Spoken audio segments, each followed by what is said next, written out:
Sebab kereta penuh kat belakang ni. Mengamuk dia orang kalau aku berhenti lama-lama. Jom. Okay. Nice car, man. Yeah, thank you so much. Banyak kau. Ya, kejap. Tengok, tak ada tempat parking. Ya. Alright, thank you. Ini air ni, cuma nak bawa. Okey, barang pun dah ambil kat belakang. Makanan agak fragile, so kena bawa slow lah. 18 minit 8 km macam tu. Kena marah lah pula dengan toke kedai tu. Tapi biasanya apa yang aku akan buat, aku buat tak tahu je. Bukan buat tak tahu, tak kisah ke apa ke. Sebab kalau aku cakap lagi dia akan marah. Jadinya baik aku senyap saja, aku cakap sorry, itu je.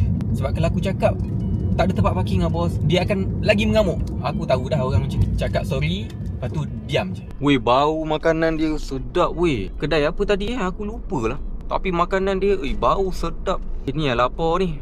Lepas ni terus makan ni. Hello. Yeah, thank you. Smells delicious lah. Yeah, smells so good.